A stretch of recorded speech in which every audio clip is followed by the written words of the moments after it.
ఈ క్రిస్మస్ ఆరాధనకి రాగలిగాం. ఓయ్ ఏంటి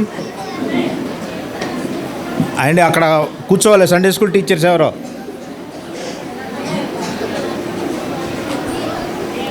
మాట్లాడిన వాళ్ళకి పలహారం లేదు. తేజ కట్టు వెళ్ళాలి. హారిక, సౌజన్య, దీపిక. నేను ముఖ్యంగా ఎందుకు వచ్చానంటే నా సోదరుడు శుభాకర్ని చూద్దామని వచ్చాను. నాది అదే పరిస్థితి, ఆయనది అదే పరిస్థితి. దేవుడు మరణాన్ని నుండి లేపాడు ఆయన్ని. దేవుని యొక్క కృపచేత ఈరోజు ఈ క్రిస్మస్ ఆరాధన జరుగుతూ ఉంది. కనుక కొద్ది నిమిషాలు మీ గమనాన్ని మరి మా వైపు ఉంచాలని మనవి చేస్తూ ఉన్నాను. సర్వాధికారి అయిన దేవుడు భూలోకానికి దిగి రావడం, మరి ఆయన కృపచేత మనందరం నేటికి సజీవులుగా ఉండటం, అది గొప్ప మెరకల్. మేము నిన్నటి దినాన జాగ్రత్తగా వినాలి. ఎక్కువసేపు మాట్లాడను, ఎక్కువ మిమ్మల్ని విసికించను, పిట్ట కథలు చెప్పను, ఏమి చెప్పను. జాగ్రత్తగా వింటే వాక్యం అమృతంలాగా ఉంటుంది. జాగ్రత్తగా వినకపోతే ఇది చేదు విషయంలాగా ఉంటుంది. అది మీకే వదిలేస్తున్నాను. నిన్నటి దినాన మేము నర్సాపురం, తణుకు జైలుకి వెళ్ళాం. జైల్లో ఉన్న ఖైదీలకి సువార్త ప్రకటించడానికి వెళ్ళాం. దేవుడు మాకు అవకాశం ఇచ్చాడు. ఆ ఖైదీల కొరకు ప్రార్థన చేస్తున్నప్పుడు, సువార్త ప్రకటిస్తున్నప్పుడు వారి జీవితాల్లో ఎంత నిరాశ నిస్పృహలతో ఉన్నారు. వారికి దేవుని మాటలు చెప్పి ఊరడించాం. బైబిల్స్ పట్టుకెళ్ళాం. ఒక 50 బైబిల్స్ మాకు కావాలని తీసుకున్నారు. పెద్ద బైబిల్స్, చిన్నవి కాదు. 300 రూపాయలు పెట్టి కొని పట్టుకెళ్ళటం జరిగింది. నేను ఎందుకు చెబుతున్నానంటే, దేవుడు మనకి ఏమిచ్చాడు? ఆయుష్ ఇచ్చాడు, ఆరోగ్యం ఇచ్చాడు, దేవుని సన్నిధిలో కూర్చొని స్తుతించే భాగ్యం ఇచ్చాడు. వాళ్ళకుందా? ఆ జైల్లో ఉన్న వాళ్ళకి బంధకాల్లో ఉన్నారు, శ్రమల్లో ఉన్నారు, కష్టాల్లో ఉన్నారు, ఇబ్బందుల్లో ఉన్నారు. కొంతమంది అయితే ఇంకెందుకు ఈ జీవితం అని సూసైడ్ చేసుకోవడానికి కూడా రెడీగా ఉన్నారు. వారికి రాత్రి నిన్న మధ్యాహ్నం దేవుని మాటల్లో చెప్పి రావడం జరిగింది. బంధకములలో ఉన్న వారికి విడుదల, అందుకే వచ్చాడు ఆయన.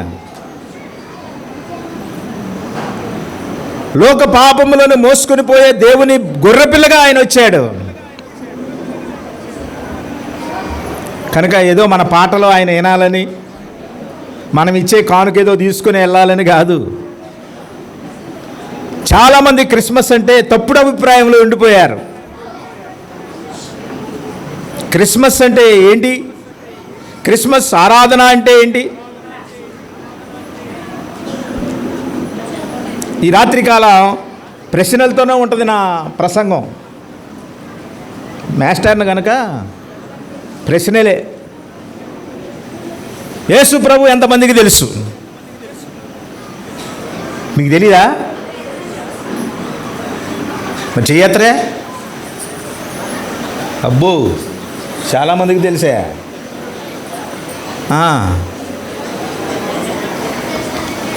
ఆయనకి ఎంతమంది తెలుసు మీలో? యేసు ప్రభువుకి మీరు ఎంతమంది తెలుసు? అయిపోయింది, ఫెయిల్ అయ్యారు. మనకి ముఖ్యమంత్రి అందరికీ తెలుసు. మన ముఖ్యమంత్రికి తెలుసా? తెలీదు. మనం ముఖ్యమంత్రికే తెలియనప్పుడు దేవుడికి ఎలా తెలుస్తాం? నిజరక్షకుని దేవుణ్ణి ఎరగటమే, మనం ఆయన్ని ఎరగటం, ఆయన మనల్ని ఎరగటమే క్రిస్మస్. నువ్వు ఆయనకి తెలీదు, ఆయన నీకు తెలీదు. క్రిస్మస్ చేసేస్తున్నాం మనం. ఇదంతా ఎందుకంటే కొత్త బట్టల కోసం, పిండి వంటలు వండుకోవటం కోసం, మన కోరికలు తీర్చుకోవడం కోసం పండగ అనే పేరు పెట్టి చాలా బాగా ఎంజాయ్ చేస్తున్నాం. అరే ఎవడరాడు? దీన్ని ఏమన్నారంటే మా భాషలో కంటి పండగంట, పంటి పండగంట, ఒంటి పండగంట. ఏంటది?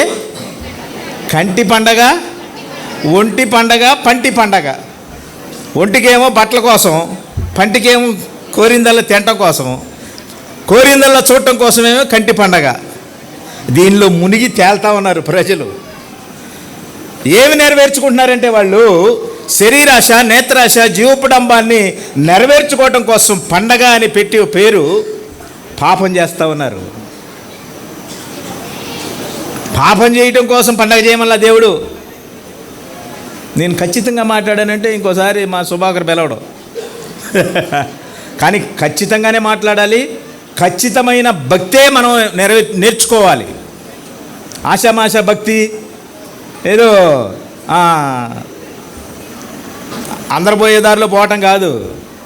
చాలా తప్పుడు అభిప్రాయాల్లో నేడు క్రైస్తవం జీవితంలో జీవిస్తూ ఉన్నారు. ఈ రాత్రి నిజమైనటువంటి ఆ రక్షకుణ్ణి మనం తెలుసుకోవాలా. నా కోసం చదవండి. జయరాజు ఎడగరా. యెషయా గ్రంథం 9వ అధ్యాయం 6వ వచనం. అరే ఎవరు మాట్లాడుతాండి బయటికి పంపించేయండి అమ్మ. కొద్దిగా నాకు డిస్టర్బెన్స్. వాళ్ళు మాట్లాడితే ఇక్కడ సాగదు. లేపి బయటికి పంపేయండి, మళ్ళీ తర్వాత రమ్మనండి. ఏలయనగా మనకు శిశువు పుట్టెను. అమ్మ మైకులో చదవాలి. మన ఏలయనగా మనకు శిశువు పుట్టెను. ఏలయనగా మనకు శిశువు పుట్టెను. మనకు కుమారుడు అనుగ్రహింపబడెను. ఆయన భుజము మీద రాజ్యభారముండును. ఆశ్చర్యకరుడు, ఆలోచనకర్త, బలవంతుడైన దేవుడు, నిత్యుడగు తండ్రి, సమాధానకర్తయగు అధిపతి అని అతనికి పేరు పెట్టబడును. ఎప్పుడో జరుగుద్ది. మనకు కుమారుడు అనుగ్రహించబడెను. మనకు శిశువు పుట్టెను. అయిపోయింది. పాస్ట్ టెన్స్లో చెప్తున్నాడు ఇక్కడ యెషయా. యేసు ప్రభువుకి 700 సంవత్సరాలకు పూర్వమే యెషయా ఏం చేస్తున్నాడంటే దీన్ని ప్రవచిస్తున్నాడు. ఇంకా పుట్ల యేసు ప్రభు ఇంకా 700 సంవత్సరాలకి పుడతాడనగానే ఈ ప్రవచనాన్ని యెషయా చూపించాడు. ఆ ప్రకారంగానే మనమందరం లూకా సువార్తల్లో చదువుకుంటుండగా యూదయ బెత్లెహేములో రాజుగా పుట్టినవాడు ఆ పొత్తిగుడ్డలతో చుట్టబడి పశువుల శాలలో జన్మించినట్టుగా మనం చూస్తాం. అదంతా మనకు తెలుసు. ఇవన్నీ రిఫరెన్స్లు చేస్తే టైం అయిపోద్ది. ఇంకా అవ్వలేదు, ఏంది ఎక్కడి నుంచి వచ్చాడు ఈయన అనుకుంటారు. నేను క్లుప్తంగా చెప్తాను, మీరు ఆలకించండి. కాబట్టి అనుగ్రహింపబడిన కుమారుడు మన కోసం అనుగ్రహింపబడ్డాడంట. మనకెందుకు కుమారుడు? మీకు కొడుకులు లేరా? నాకు 2 కొడుకులు. ఎందుకు కుమారుడు అనుగ్రహించబడ్డాడు అని ఆలోచన చేస్తే ఆ కుమారుడు ఉంటేనంట ఆ పున్నామ నరకం నుండి తప్పిస్తాడంట. అందుకోసం కుమారుడు కావాల్సి వచ్చాడంట. వేదాల్లో అది రాయబడి ఉంది. ఈడంట తలకొరువు పెడితేనే ఆడికి ఏమవుతుందంట?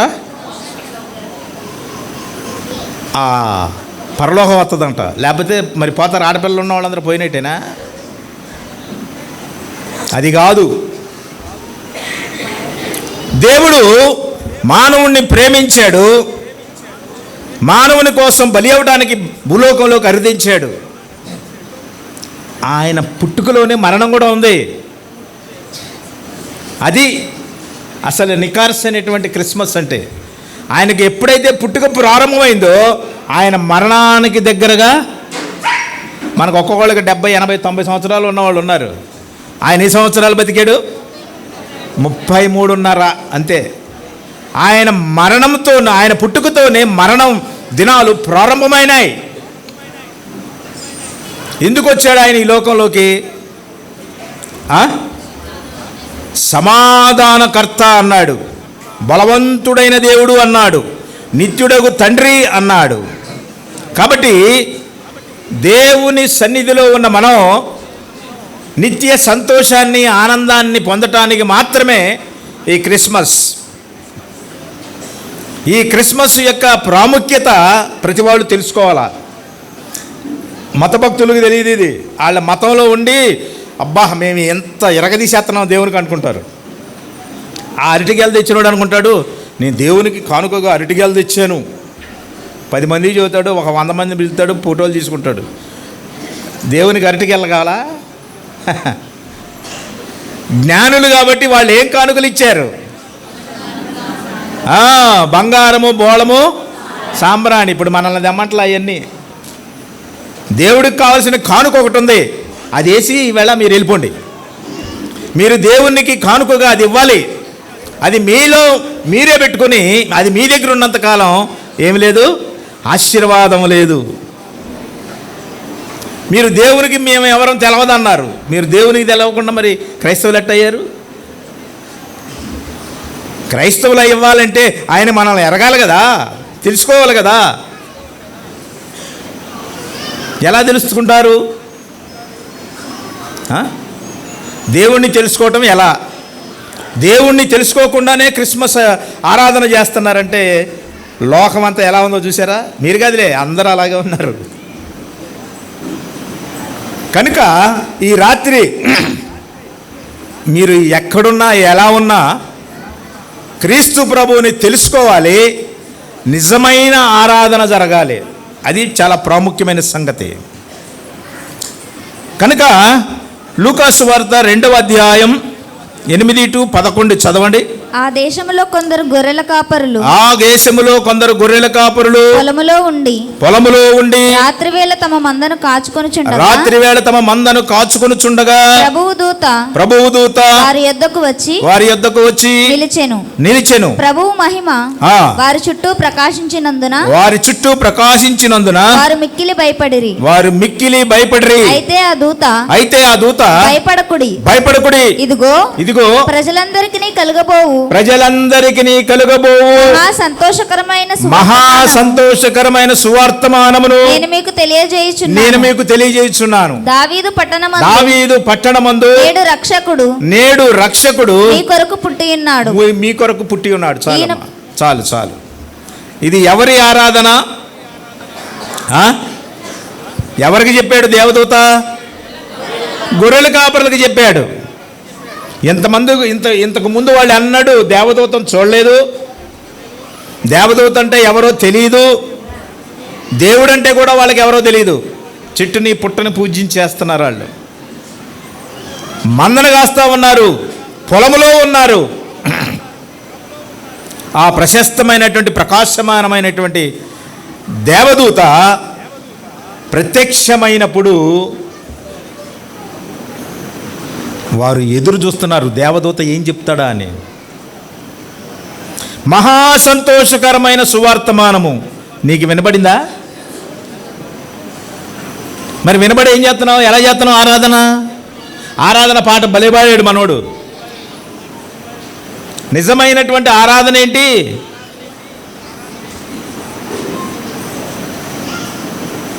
అది తెలీదు. ఆరాధన తెలియదు కానీ ఆరాధన పాటలు బ్రహ్మాండంగా పాడేస్తున్నావు. అది కాదు చెల్లి, తమ్ముడు, సోదరుడా, సోదరి, రాత్రి వేళ నిజమైన ఆరాధన హృదయంలో నుండి రావాలి. పెదవులతో ఆరాధన మనకి లాభం లేదు, మనకి ఏ ప్రయోజనం రాదు. చాలామంది మీలో అనుకుంటున్నారు ఇంతకాలం నుండి నేను ఆరాధనకి వెళ్తున్నాను, నాకేమీ లాభం లేదనుకుంటున్నారు చాలామంది. నాకేంటి, ప్రార్థన చేస్తున్నాను కదా, నాకేమీ దొరకట్లేదే, నా దేవుడు మా ప్రార్థన వింటలేదే అని చాలామంది అనుకున్నారు. ఇక్కడ ఇంకెళ్ళటం వేస్ట్. సోదరుడా, ఈ రాత్రి చిన్న ప్రశ్న. మీరు కుమారులు, మనందరం దేవునికి కుమారులం. ఈ కుమారులకి తండ్రి తెలవకుండా ఎలాగా ఆయన అంగీకరిస్తాడండి? మీ తండ్రి ఎవరో మీరు తెలుసుకోవాలి కదా. పరలోకమందున్న మా తండ్రి అని ప్రార్థన చేస్తున్నాం, కానీ ఆయన ఎవరో ఎరుగకుండానే ఉన్నాం. ఎరిగావా? ఈ రాత్రి దేవుడు ఎవరో తెలుసుకున్నావా? పండగల మీద పండగలు చేస్తున్నాం కానీ మనస్సులో శాంతి లేదు. కారణం ఏంటో తెలుసా? మన ఆరాధన ఖచ్చితమైన ఆరాధన కాదు. హృదయం మారలేదు, జీవితం మారలేదు, మనస్సు మారలేదు, కుటుంబం మారలేదు, మన సమాజం మారలేదు. మారకుండానే ఏం చేస్తున్నాం? మారకుండానే ఆరాధన చేస్తున్నాం. తండ్రి తండ్రి నాయన అంటున్నావు, కానీ ఆయనకి నువ్వెవరో తెలియకుండానే ఉన్నావు. ఆయన వెళ్తా ఒక మాట చెప్పాడు. ఏమన్నాడు ఆయన? మీరు సర్వలోకానికి వెళ్ళి సర్వ సృష్టికి సువార్తను ప్రకటించండి. నమ్మి బాప్తీసము పొందినవాడు రక్షింపబడును, నమ్మని వానికి శిక్ష విధింపబడును అని ఉంది. నమ్మేవా? తెలుసండి, మా ఫోటో కూడా ఉందండి మా ఇంట్లో. చాలామంది చెప్పేది ఇదే, యేసు ప్రభు ఇది తెలుసా?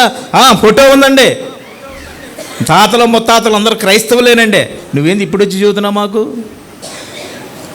ఎదురు ప్రశ్నలు, ఎదురు దాడి. మన జీవితంలో ఆశీర్వాదము కలుగకపోవటానికి కారణం ఏంటో తెలుసా? ఆయనను ఎరిగి ఉండి ఎరగకుండా ఉండటం.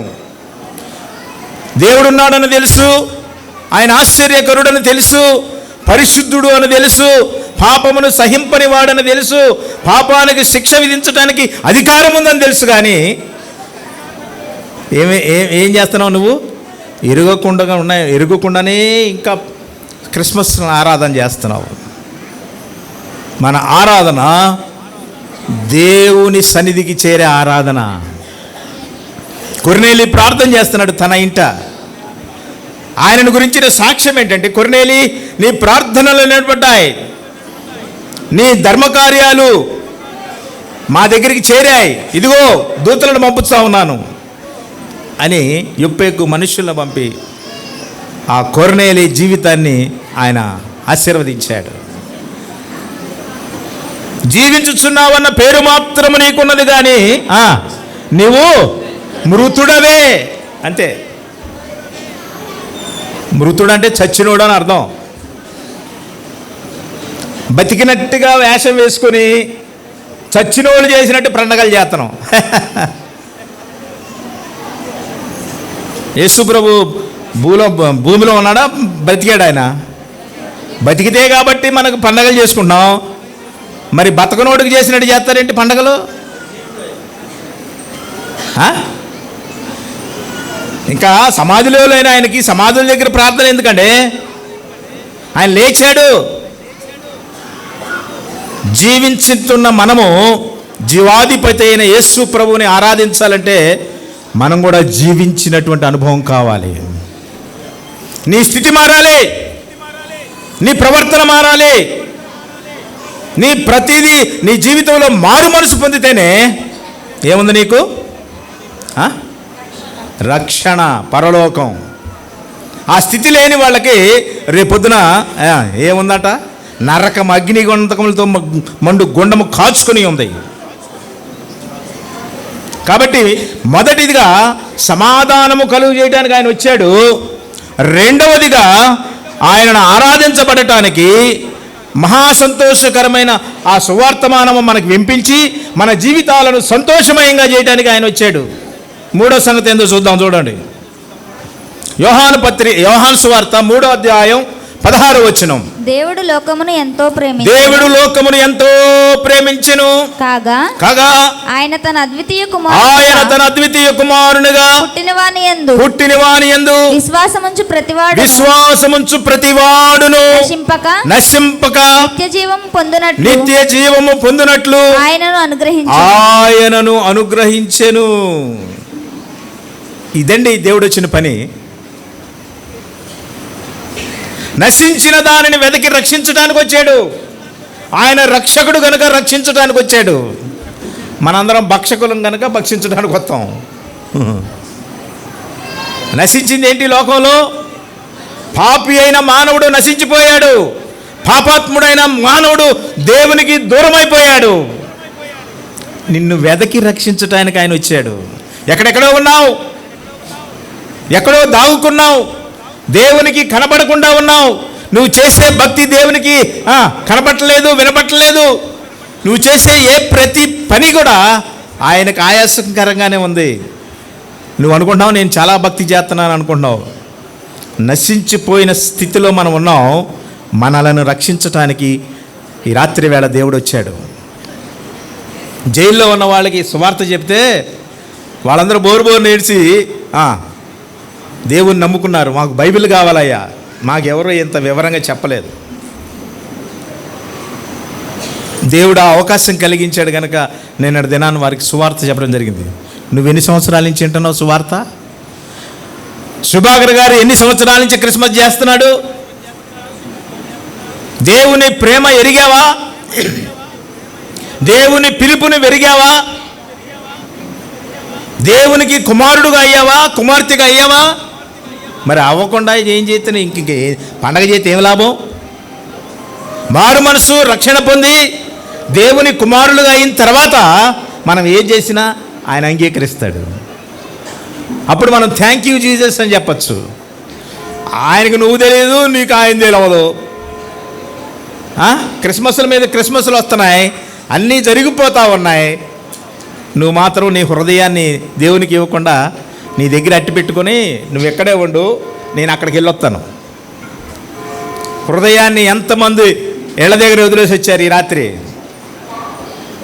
దేవునికి అవసరమైంది నీ దగ్గరే ఉంచుకుంటున్నావు, నీకు అవసరం లేని అన్నీ తీసుకొచ్చి దేవునికి ఇస్తున్నావు. అందుకే మన భక్తి అంగీకరించబట్టలేదు.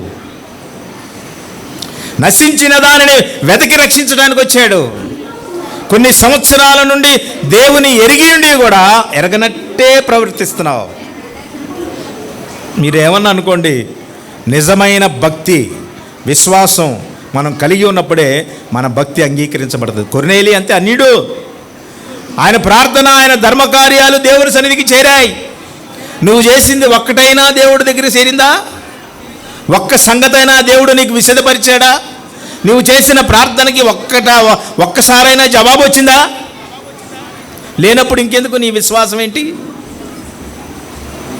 కనుక ఈ రాత్రికాల సమయంలో మూడవ సంగతి, నశించిన దానిని ఆయన వెదకి రక్షించడానికి వచ్చాడు. నువ్వు పడిపోయావు, దాక్కున్నావు, నశించిపోయిన స్థితిలో ఉన్నావు. ఒకప్పుడు నన్ను కూడా నశించిన స్థితిలో నుండి దేవుడు నన్ను రక్షించాడు. 16వ సంవత్సరంలోనే యేసు ప్రభుని నేను అంగీకరించాను. నేను నక్సలైట్గా మారాలనుకున్నాను, దండులో కలిసిపోవాలనుకున్నాను, దేవుని దగ్గరికి రాకూడదు అనుకున్నాను. దేవుడు తన పేరు పెట్టి పిలిచి ఉద్యోగం ఇచ్చి ఏజెన్సీ ఏరియాలో ఉద్యోగానికి ఆయన అన్ని ఏర్పాట్లు చేసి నా సేవ చేయి, ఇది ఆయన పిలిపించాడు కనుక ఆనాటి నుండి ఈనాటి వరకు సేవ చేస్తూనే ఉన్నాం. కనుక సోదరులారా, ఈ రాత్రి వేళ మనం 4వ సంగతి చూద్దాం. మొదటిది ఏం చెప్పాం?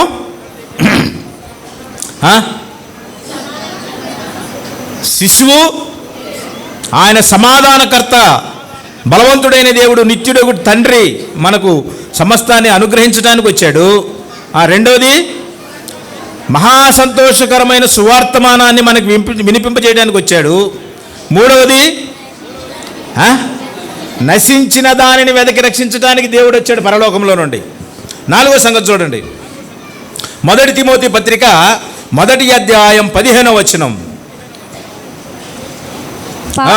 పాపులను రక్షించుటకు క్రీస్తు యేసు లోకమునకు వచ్చిన వాక్యము నమ్మదగినదియు పూర్ణాంగీకారమునకు యోగ్యమునై ఉన్నది. అట్టి వారిలో నేను ప్రధానుడను. దేవుని ప్రజలను హింసించినవాడు, దేవుని ప్రజలను చెరగొనిపోయి చెరసాల్లో వేసినవాడు, దేవుని ప్రజల చావుకు సమ్మతించినవాడు పౌలు. ఏం చెప్తున్నాడు ఆయన? పాపులను రక్షించుటకు క్రీస్తు యేసు ఈ లోకానికి వచ్చాడు. నువ్వు పాపివా అంటే నా మీద తిరగబడతారు. ఏమయ్యా, మీ ఎంతకాలం నుంచి మా తాత ముత్తాతలు క్రైస్తవులు, నువ్వు ఇప్పుడు వచ్చి నువ్వు పాపివా అంటే ఏమవుతుంది? మనకి కోపం వచ్చేది. మతంలో ఉన్న వాళ్ళకి ఇంకా ఎక్కువ కోపం వస్తుంది. ఈడెవడరా ఎక్కడి నుంచి వచ్చి పాపి అంటున్నాడని. ఏ భేదము లేదు, అందరూ పాపము చేసి దేవుడు అనుగ్రహించి మహిమను పొందలేకపోతున్నారు. నువ్వు అన్నా అనకపోయినా, ఒప్పుకుపోయినా మనం పాపిలే. మన తల్లిదండ్రులు లేదు ఎవరు? ఆదామవ్వలు. వారు ఏం చేశారు? పాపం చేశారు. పాపం చేసిన వాళ్ళ కొడుకు కూతుర్లు ఏమవుతారు? పాపులే కదా. ఆ పాపము చేయకపోతే, మనము పాపము చేయకపోతే యేసు ప్రభు లోకానికి రావాల్సిన అక్కర్లేదు. మనం పాపం చేసిన కారణం చేతనే యేసు ప్రభు భూలోకానికి దిగి రావాల్సి వచ్చింది కదా. తన ప్రజలను వారి పాపముల నుండి రక్షించటానికి ఆయన వచ్చాడు. మత్తయి సువార్త 1వ అధ్యాయం 25వ వచనములో పాపి రక్షించబడాలి, పాపి పరిశుద్ధులుగా మార్చబడాలి, పాపి దేవుని కుమారుడు అవ్వాలి. అది క్రిస్మస్. నిన్నేమో చినిగిపోయిన బట్టలు వేసుకొని ఇవాళేమో కొత్తగా ఖరీదైన బట్టలు వేసుకుని కూర్చుంటే ఆ మార్పు ఈ మార్పు కాదు. బట్టలు మారినాయి, సోకు మారింది, లోపల అంతరంగం ఎలా ఉంది? ఈ డబ్బా అలాగే ఉందండి. లోపల ఉన్న డబ్బా ఏం డబ్బా ఇది? శరీరాశ, నేత్రాశ, జీవోపడమం అన్నీ దీనిలోనే ఉంటాయి. ఇది మారదు. లోపల నుంచి వచ్చేయన్నీ మానవుణ్ణి ఏం చేస్తుంది? అపవిత్రపరుస్తాయి. ఇది మారాలన్నాడు దేవుడు. అన్నాడు ఇది నాకు కావాలి. శరీరంతో నాకు పని లేదు, నీ హృదయం నాకిమ్ము. హృదయంలో నుండి వచ్చేదాన్ని నేను మారుస్తాను. ఒకప్పుడు భయంకరమైన పాపముతో ఉన్నవారు నేడు భక్తులయ్యారు, పరిశుద్ధులయ్యారు, దేవుని కుమారులయ్యారు, దేవుని యాజకులయ్యారు. నువ్వెలా ఉన్నావు? ఎన్ని సంవత్సరాల నుంచి క్రిస్మస్ చేస్తున్నావు? ఎన్ని సంవత్సరాల నుంచి దేవుని ఆరాధిస్తున్నావు? నీ హృదయం ఎలా ఉందో నీకు తెలీదు. దేవుడు చెప్పినా మనం వినకుండానే వెళ్ళిపోతున్నాం. చాలా విచిత్రమైన సంగతి ఏంటంటే ఉంటారు చివరిలో దేవుని వాక్యం ఎవరైనా యేసు ప్రభువుని నమ్ముకుంటారనగా లేచి వెళ్ళిపోతారు. పాటలు ఉన్నంతసేపు ఉంటారు. అబ్బా ఏమి రమ్యముగా పాడారు. పాటలు పరలోకానికి తీసుకెళ్ళవు. పలహారం ఎంత బాగుంది, అబ్బా అది కూడా పరలోకానికి తీసుకెళ్దామంది. మారు మనసు పొంది, పాపక్షమాపణ పొంది, రక్షణ పొంది నీ హృదయాన్ని దేవునికి ఇచ్చినట్లయితే, నీ హృదయము దేవుని సన్నిధిలో పగిలినట్లయితే అప్పుడు పరిశుద్ధత అనేది వస్తుంది బయటికి. లోపల నుండి పరిశుద్ధత బయటికి వస్తుంది. దేవుని కుమారులుగా మనం తీర్చబడతాం. అప్పుడు ఆయన ప్రజలను, ఆయన ప్రతి పాపము నుండి ఆయన మనల్ని ఏం చేస్తాడు? విడిపిస్తాడు. నిన్న దొంగల దగ్గరికి, అదే దొంగలు అనకూడదు వాళ్ళని, ఖైదీలు వాళ్ళ దగ్గరికి వెళ్ళి ఉన్నప్పుడు వాళ్ళల్లో ఉన్నటువంటి ఆ బాధ చూసేటప్పటికి మా హృదయాలు చలించిపోయినాయి. నేను చెప్పాను, ఒక ఛాలెంజ్ ఇచ్చి వచ్చాను నిన్న అక్కడ. ఈ రాత్రి యేసు ప్రభువును నమ్ముకోండి, యేసుకు మీ హృదయం ఇవ్వండి, ప్రార్థన చేయండి. మీకు విడుదల అవ్వకపోతే మళ్ళీ వస్తాను వచ్చే వారం, ఒక నెల తర్వాత. అప్పుడు నేను మీరు ఏ శిక్ష ఇస్తే ఆ శిక్ష నేను భరిస్తానని చెప్పా. ఛాలెంజ్. క్రైస్తవ జీవితం ఒక ఛాలెంజ్గా ఉండాలి. ఆషామాషి భక్తి పనికిరాదండి. చాలామంది తమ జేబులు నింపుకోవడానికి ఏదో భక్తి, ఏదైనా రాని ఎందుకా భక్తి? ఏదైనా పర్లేదులే. ఏదైనా దేవుడు అంగీకరించడు. ఆయన చిత్తానుసారంగా జీవించేవాడిని దేవుడు అంగీకరిస్తాడు.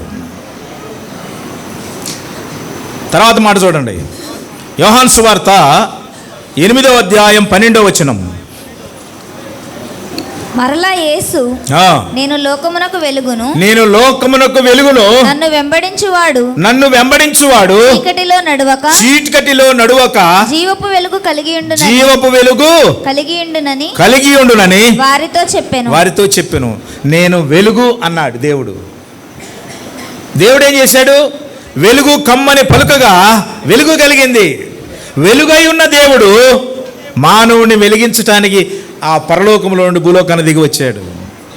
మహామహుడైన దేవుడు, గొప్ప దేవుడు భూలోకానికి రావడానికి ఆయన కుమారుడుగా భూలోకానికి వచ్చాడు. లోక పాపములను మోసుకొని పోయే దేవుని గొర్రెపిల్లగా వచ్చాడు. నీ కొరకు తన రూపాన్ని మార్చుకున్నాడు. ఏమీ లేనివాడుగా పశువుశాలలో జన్మించడానికి ఆయన ఇష్టపడ్డాడు.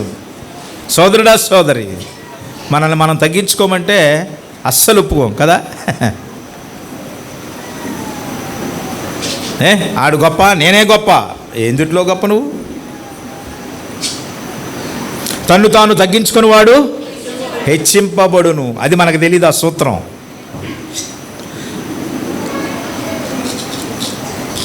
గీతామృతంలో ఒక శ్లోకం ఉంది, వెలుగుని గురించి చెప్తున్నాం. అసతోమ సద్గమయ, తమసోమ జ్యోతిర్గమయ, మృత్యోర్మ అమృతంగమయ. అసతోమ సద్గమయ అంటే అసత్యములో నివసించుచున్న నన్ను ప్రభువా సత్యములోకి నడిపించు. తమసోమ జ్యోతిర్గమయ అన్నాడు, చీకటిలో నడుస్తున్న నన్ను నీ వెలుగులోనికి నన్ను నడిపించు. మృత్యోర్మ అమృతంగమయ, మృత్యువుతో పోరాడుచున్న నన్ను, మరణ పాశములో బంధించబడిన నన్ను ఏమన్నాడు? అమృతంగమయ, లోకములో ఉన్న పరిశుద్ధతలోనికి నన్ను నడిపించు. అది కానీ చెప్పారు కానీ ఎక్కడ అది పాటించబడలా. ప్రభు అయిన యేసుక్రీస్తు పరలోకములో నుండి మన కొరకు ఎందుకు దిగి వచ్చాడంటే పాపాత్ములైన మానవులను పరిశుద్ధంగా మార్చడానికి ఆయన కుమారుడయ్యాడు. తను తాను తగ్గించుకున్నాడు. మహామహుడైన దేవుడు తండ్రి రొమ్మును విడిచిపెట్టాడు, ఆ పరలోక పట్టణాన్ని విడిచిపెట్టాడు, దేవుని సింహాసనాన్ని విడిచిపెట్టాడు, ఏమీ లేనివాడుగా దిగి వచ్చాడు. ముగ్గురు మీటింగ్ చేసుకున్నారంట. లోకం చెడిపోయింది, పాపంలో నశించిపోవడానికి రెడీగా ఉంది. ఎవరు వెళ్తారు? నా తండ్రి, నా కుమారుడా నేను వెళ్తాను, నా తండ్రి నేను వెళ్తాను అని కుమారుడు తండ్రి దగ్గర ఆయన ఒప్పింపబడిన వాడై భూలోకానికి ఆయన పశుబాలుడుగా జన్మించి మానవుని కొరకు రక్షణ అనుగ్రహించడానికి ఆయన శిలువ యాగాన్ని చేశాడు. ఆ శిలువ లేకపోతే ఏమి లేదు. ఇప్పుడు క్రిస్మస్ లేదండి. క్రిస్మస్కి ఆధారం శిలువే. ఆయన శిలువ వేయబడటానికి వచ్చాడు. ఆయన తను తాను అప్పగించుకోవడానికే వచ్చాడు. దేవుడు అంటున్నాడు ఈ రాత్రి వేళ, నిన్ను నీవు దేవునికి అప్పగించుకున్నావా? అది నువ్వు ఎప్పుడైతే దేవునికి నువ్వు అప్పగించుకుంటావో నిన్ను నీవు, దేవుడు నీ హృదయంలో నిజమైన క్రిస్మస్ ఆనందాన్ని ఉంచుతాడు. నువ్వు దేవునికి అప్పగించుకోకపోతే, అర్పించుకోకపోతే, నీ హృదయం దేవునికి ఇవ్వకపోతే నీ క్రిస్మస్ అంతా వ్యర్థం, వేస్ట్. నా ప్రియబిడ్డలారా, ఈ రాత్రికాల సమయంలో నిజమైన సువార్తను, క్రిస్మస్ ఆనందాన్ని అనుగ్రహించడానికి దేవుడు వచ్చాడు. అందుకు ఏమన్నాడు చూడండి ఆయన ఒక మాట, నేనే మార్గమును సత్యమును, నేనే సత్యమును, నేనే జీవమును అన్నాడు. మార్గము, సత్యము, జీవము.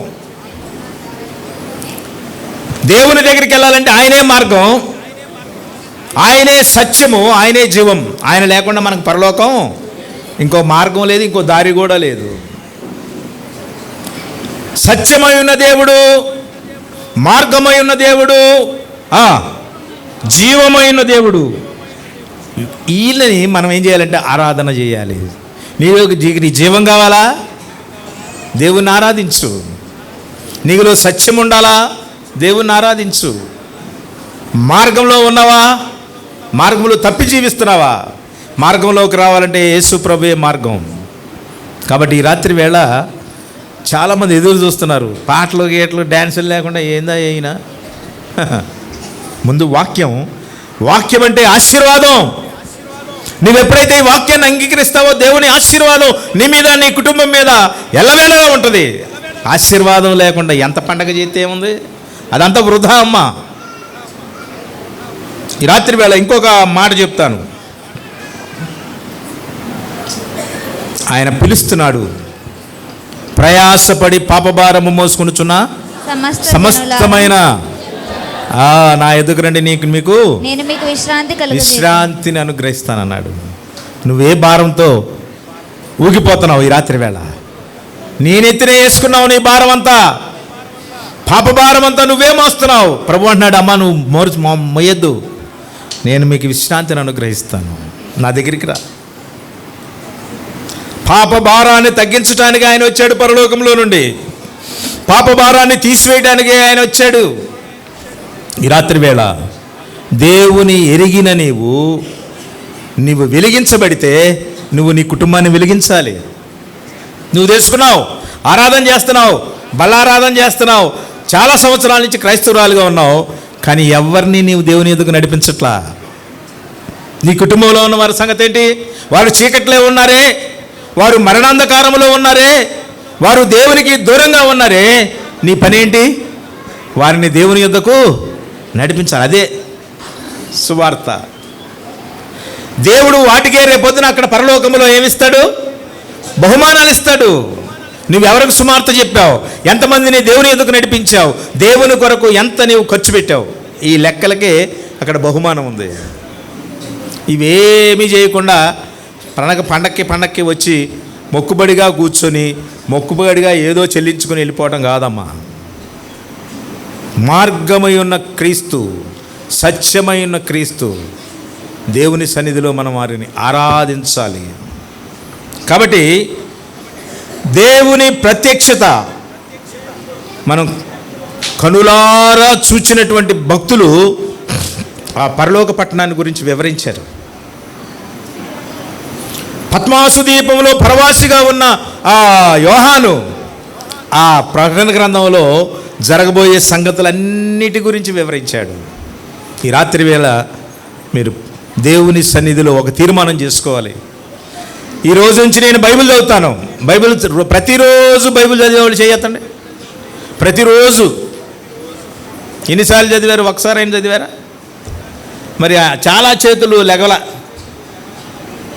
ప్రతిరోజు బైబిల్ చదవరు, ఆదివారమే చదువుతారు, సెలవు ఉంటే చదువుతారు. కాదు. ప్రతిదినం బైబిల్ చదవటం అంటే ఏంటి? అర్థం ఏంటో చెప్పండి. దేవుడు మనతో మాట్లాడటం. ప్రతిరోజు ప్రార్థన చేయటం అంటే మనము దేవునితో మాట్లాడటం. ఆయన లేఖనములో నుండి నీతో మాట్లాడినప్పుడు నీ జీవితం మారుద్ది, నీ ప్రవర్తన మారుద్ది, నీ బ్రతుకంతా మారిపోద్ది. నీవు ఆయనతో మాట్లాడినప్పుడు నువ్వు అడిగిన ప్రతి అంశం నీకు ఇవ్వబడుతుంది. నువ్వు బైబిల్ చదువు, ప్రార్థన చేయవు, ప్రభువా నాకు ఇచ్చేయి. ఏమిస్తాడు ఆయన? నువ్వు ఏమీ ఇవ్వకుండా నీ హృదయం నీ దగ్గర పెట్టుకున్నావు, దాన్ని జాగ్రత్తగా చూసుకుంటున్నావు, ఆయనకి ఇవ్వట్లేదు. అది పగలాలి. మరియా అచ్చజట మాంసి అత్తరు సేరున్నర తీసుకొని ఆయన పాదములకు అత్తరుబుట్టి పగలగొట్టి ఆయన పాదాలకు పూసింది. మరియా ఆరాధన. పగులగొట్టబడిన హృదయం దేవునికి ఇంపైనటువంటి ఆరాధన, సువాసన. నీ జీవితం సువాసనగా మారాలి అంటే, నీ ఆరాధన సువాసనగా ఉండాలి అంటే, దేవునికి ప్రీతికరమైన జీవితం నువ్వు జీవించాలి అంటే యేసయ్యను మనసారా నువ్వు ఆనందించాలి, ఆయనను లోపలికి ఆహ్వానించాలి. ఎవరైతే హృదయంలోనికి యేసయ్యను ఆహ్వానిస్తారో వారి జీవితాలు కంప్లీట్గా మారిపోతాయి. సగం మారటం కాదు. దొంగలు మారారు, భయంకరమైనటువంటి కూరీకోరులు మారారు, నక్సలైట్లు మారారు, కానీ నువ్వు మాత్రం మారట్లా. ఎందుకో తెలుసా? అలవాటు భక్తి అయిపోయింది. భక్తి ఏమైపోయింది? మనకి అలవాటు అయిపోయింది. ఇదేగా భక్తి అంటే? ఇది భక్తి కాదు, ఇది శక్తి లేని భక్తి. నిజమైన భక్తి శక్తి కలిగి ఉంటుంది, అనేకులను దేవుని ఎదుగు నడిపిస్తుంది, అనేకులను క్రీస్తు కొరకు సంపాదిస్తుంది. అది నిష్కళంకమైన భక్తి. అరే మనుషులా పశువులరా? పక్కనే కూర్చొని ఏం చేస్తానమ్మా? 2 పీకు ముగించేస్తాను. ఇంక 5 నిమిషాలే. 5 నిమిషాలు సమయం ఇవ్వండి, నేను ముగించేస్తాను. రాజాదిరాజు ప్రభువుల ప్రభు అయిన యేసుక్రీస్తు మానవునిగా భూలోకానికి అనుదించిన సంగతిని మనం క్రిస్మస్గా జరుపుకుంటా ఉన్నాం. మేము చదువుకునే రోజుల్లో, నేను డిగ్రీ చదివే రోజుల్లో మా కాలేజీకి ఒక ఆయన వచ్చాడు. ఎవరంటే మైకేల్ కాలిన్స్ అనే ఆయన వచ్చాడు. ఆయన ఎవరో తెలుసా? మైకేల్ కాలిన్స్ అనేటువంటి ఆయన ఎవరో తెలుసా? చంద్రమండలంలోకి వెళ్ళి వచ్చిన ఆయన, చంద్రుడిలోకి వెళ్ళి కాలు పెట్టి భూలోకానికి తిరిగి వచ్చిన ఆయన, అమెరికా దేశస్థుడు మైకేల్ కాలిన్స్. ఏసీ కాలేజీలో ప్రతి సంవత్సరం అలాంటి పెద్ద పెద్ద వాళ్ళని తీసుకొస్తారు. ఆయన అడిగారు, అయ్యా మా చంద్రమండలంలోకి వెళ్ళారు కదా, మీ అనుభూతి ఏంటి, మీరు చెప్పే ఆ మెసేజ్ ఏంటి మాకు అని అడిగితే ఆయన ఏమన్నాడు తెలుసా? సింపుల్గా, మానవుడు చంద్రమండలం మీదకి వెళ్ళటం గొప్ప సంగతేం కాదు, చదివిన చదువును బట్టి ఆ విజ్ఞానాన్ని బట్టి వెళ్ళాను. దేవాతి దేవుడు పరలోకంలో నుండి భూలోకానికి కాలు పెట్టాడు, ఆయన భూమి మీదకి రావటం మహా గొప్పది అన్నాడు ఆయన. నేను పైకి వెళ్ళి ఆ చంద్రమండలంలో తిరిగి రావడం గొప్ప కాదు. గొప్ప దేవుడు, మహిమ కలిగిన దేవుడు, సర్వోన్నతుడైన దేవుడు, సర్వాధికారి అయిన దేవుడు భూలోకానికి దిగి రావడం, అది మహిమ అంటే, అది గొప్పది. ఈ రాత్రి వేళ ఆయనుండే స్థలంలో మనల్ని తీసుకుని వెళ్తానన్నాడు. అదే నిరీక్షణ. నువ్వు ఆయన దగ్గరికి రావాలనుందా? ఆయనను కలుసుకోవాలనుందా? ఆయన సన్నిధిలో ప్రార్థన చేయాలనుందా? బహుమానాలు జీతం పొందాలని నీకుందా? ఈ రాత్రి వేళ ఒక చిన్న ప్రార్థన చేయి. ప్రభువా, నేను ఇంతవరకు నీ కుమారుడుగా నీ కుమార్తెగా నేను తీర్చబడలేకుండానే పండగలు చేసేస్తున్నాను, నా హృదయంలో మార్పు లేదు. ఈ రాత్రి వేళ ప్రభువా నువ్వు నాలోకి రా, నా హృదయంలోనికి రా. నా హృదయంలో ఉన్న ప్రతి అశాంతిని తీసిపడై, పాపమును తీసిపడై, లోకములోను శాపంలోను నేను ఉన్నాను ప్రభువా, నన్ను క్షమించు. నా ప్రతి పాపమును నాయన నీ పరిశుద్ధ రక్తములో కడిగి పవిత్రపరచని. ఈ రాత్రి వేళ చిన్న ప్రార్థన వీళ్ళందరిలో చేయక్కర్లా, నాకు చెప్పక్కర్లా. మీరు ఎప్పుడైతే ఇంట్లోకి వెళతారో పండుకునే ముందు ఈ ప్రార్థన దేవునితో చెప్పండి, అంతే. క్రిస్మస్ కాలంలో ఆ మహాదేవుడు గణపరచబడే దేవుడు మీకు శాంతిని సమాధానాన్ని అనుగ్రహించడానికి ఆయన మీలోనికి వస్తాడు, మీ ఇంటిలోనికి వస్తాడు, నీకు సర్వము శాంతిని సమాధానాన్ని ఇస్తాడు. అంత మాత్రమే కాదు, నీ ఇంటిలో ఎంత ఆశీర్వాదం దేవుడిస్తాడో. ఏం ప్రకటనలు వస్తున్నాయి టీవీల్లోనూ దీంట్లో, మీరు 10,000 పంపండి, మేము ప్రార్థన చేస్తాం. ఏమి ఇస్తాడంట? దేవుడు మిమ్మల్ని ఆశీర్వదించేస్తాడంట. 10,000కి ఆశీర్వాదాలను వస్తే అబ్బో ఎప్పుడో కొనేద్దరు ఏసైనే పుట్టిది అవన్నీ డబ్బుల కోసం. నీవు చేసే ప్రార్థన దేవుణ్ణి భూలోకానికి తీసుకొచ్చింది. ఆయన తిరిగి పరలోకంలో ఉన్నాడు, నిన్ను ఆ పరలోకంలోకి తీసుకెళ్ళాలని ఆయన ఇష్టపడుతున్నాడు. ఎవరైతే యేసు ప్రభువుని అంగీకరించాలి అని అనుకున్న వాళ్ళు మీ చేతులు ఎత్తండి. ఈ రాత్రి వేళ యేసు ప్రభు నాకు కావాలి, యేసు ప్రభువుని నేను అంగీకరిస్తాను. మీరు ఇక్కడ ఏం మాతో చెప్పద్దు, మీరు వెళ్ళి ఇంటి దగ్గర దేవుని సన్నిధిలో ప్రార్థన చేయండి. యేసు నీకు కావాలా? నరకం నీకు కావాలా? ప్రభు యొక్క ప్రేమ నీకు కావాలా? ఆ నరకములో అల్లాడేటువంటి పని కావాలా? ఈ రాత్రి వేళ ఏదో నువ్వు ఎంచుకో. ఇంటికి పోయి నీ గదిలోనికి వెళ్ళి మోకరించి నీ మంచం మీద దేవుని సన్నిధిలో ప్రార్థన చేయి. ప్రభువా, నేను ఇంతవరకు ఇది దొంగ భక్తి, మా స్నేహితుడు ఉన్నాడులే, అరే మాదంతా దొంగ భక్తి లేరా అంటాడు. దొంగ భక్తి చేయకూడదు, నిఖార్సైన భక్తి. యేసు ప్రభువుని ప్రార్థన చేయండి. ప్రభువా, నేను చెడిపోయాను, లోకానికి నేను విరోధనయ్యాను, నీ కొరకు నేను జీవించాలని ఇష్టపడుతున్నాను. ఈ రాత్రి నుండి నా ప్రార్థన ఆలకించు, నీ బిడ్డగా చేసుకొని ప్రార్థన చేసి క్రిస్మస్ ఆనందాన్ని పొందండి. రేపొద్దున న్యూ ఇయర్ వస్తుంది. ఆహా, ఇక సంతోషమే సంతోషం. ఆ న్యూ ఇయర్ మీకు ఆనందకరంగా సాగాలని, దేవుని ఆశీర్వాదాలు మీ అందరికీ దేవుడు అనుగ్రహించాలని, మీ కుటుంబాలని దేవుడు ఆశీర్వదించినట్లుగా మేము ప్రార్థన చేస్తాం. దేవుని సన్నిధిలో మీరు మోకరించండి, ప్రార్థన మోకరించండి, వీలున్న ప్రతివారు మోకరించండి.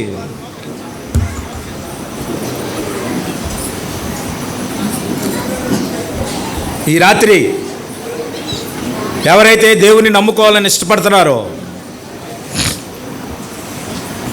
మీ హృదయాల్లో దేవుని గురించినటువంటి ప్రార్థన మీరు చేసుకోవాలి. చెప్పండి, నేను చెప్పినట్టు చెప్పండి. యేసు ప్రభువా, నేను పాపిని, పాపములో జన్మించాను, పాపములోనే నేను జీవిస్తున్నాను, పాపం వల్ల వచ్చే జీతం మరణమని విన్నాను. ప్రభువా, ఈ రాత్రి నా జీవితాన్ని మార్చండి, పాపము నుండి నన్ను కడిగి పవిత్రపరచండి, నన్ను నీ బిడ్డగా చేసుకోండి, పరలోక భాగ్యం అనుగ్రహించండి. నేను జీవించినంత కాలం నీ కొరకు నమ్మకంగా జీవిస్తాను. ఈ క్రిస్మస్ వేళలో నాకు క్రిస్మస్ ఆనందాన్ని దయచేయండి. న్యూ ఇయర్ రాబోతా ఉంది. ఆ కొత్త సంవత్సరపు అనుభవాన్ని నాకు అనుగ్రహించి నన్ను, నా కుటుంబాన్ని, మా సంఘాన్ని ఎల్లవేళలా దీవించమని మా ప్రాణప్రియుడు రక్షకుడైన యేసయ్య పరిశుద్ధ నామములో ప్రార్థించి వేడుకుంటున్నాము తండ్రి. ఈ ప్రార్థన చేసిన వాళ్ళందరూ మరలా మీరు ఇంటికి వెళ్ళి దేవుడు మీ హృదయాన్ని తెరవండి. హృదయాన్ని తెరిచి దేవునితో మాట్లాడటం మొదలుపెట్టండి. ఆయన మీ మాటలు వింటాడు, మీతో మాట్లాడతాడు. ఈ రాత్రి పరిశుద్ధ దేవుడు మీతో మాట్లాడి మీకు సర్వ సమృద్ధిని అనుగ్రహిస్తాడు. అటువంటి కృప దేవాది దేవుడైన యేసు ప్రభు వారు మనందరికీ దయచేయునుగాక. ఆమెన్. అందరికి వందనాలండి.